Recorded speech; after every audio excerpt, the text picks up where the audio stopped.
Hello, Calgary. My name is Cory Hetherington, and I'm a person in recovery. I was born and raised in this fine city, and I always say that the luckiest day of my life is being born here. I was raised by 2 loving parents and 4 fantastic grandparents. I had everything a good Canadian kid could ever ask for or dream of.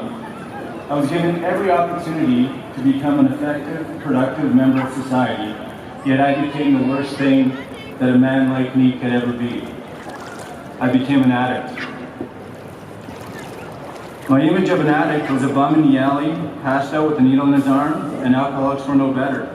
No alcoholic in my family ever got sober. Even though I had everything, I still had a perception and outlook on life that made me restless, irritable, and discontented. In my late teens, I found you guys, and the sense of ease and comfort I had been longing for. By my late 20s, the effects of drugs and alcohol in moderate consumption was beginning to wear off, and the last thing I wanted to do was consume more. I knew drug and alcohol consumption was risky. So I went to the doctor, and he misdiagnosed me with depression, giving me a prescription for Remeron. Of course, that didn't help, and my drug and alcohol use continued to get worse. By 2009, I had lost my job and life savings. I was living in my sister's basement under the lie that I wasn't using any more drugs. My restless irritability and discontentment was at an all-time high. And then I found you guys again. I was reunited with my people, in recovery this time.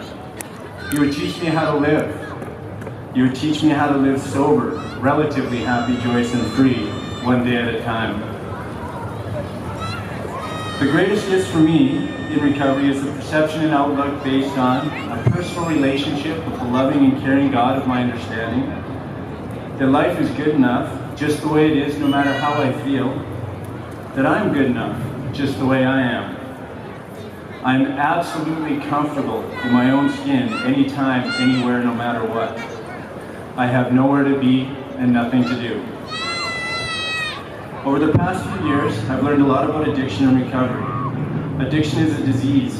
It is a brain disease. It is a mental health condition. Addiction is not a choice, nor is it moral weakness. We are not bad people, we are sick people. Alcohol and drug consumption are only a symptom of the disease. Based on the American Society of Addiction Medicine definition, we get the following: A, B, C, D, and E's of addiction. A, inability to consistently abstain. B, impairment of behavioral control. C, craving. D, diminished recognition of significant problems with one's behavior in interpersonal relationships. And E, a dysfunctional emotional response. 2 broad, all-encompassing ideas, fully embraced by people in recovery and our larger society as a whole, will go a long way to minimizing the effects of addiction. First, the acknowledgement and acceptance of these primary symptoms, which appear long before a person consumes drugs or alcohol or acts out in any way. And 2, elimination of stigma, both within us as people in recovery and society as a whole.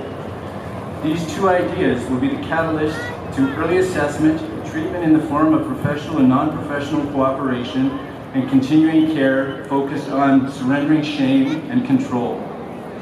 I thank God every day for the gifts of life, love, recovery, and creating me just the way I am. Today I am a grateful addict. In fact, all things considered, it is the best thing that ever happened to me. The path of addiction and recovery is my path. It is the path I need to build a healthy relationship with myself, my higher power, and my fellows. Please remember to mind the brain. Thank you.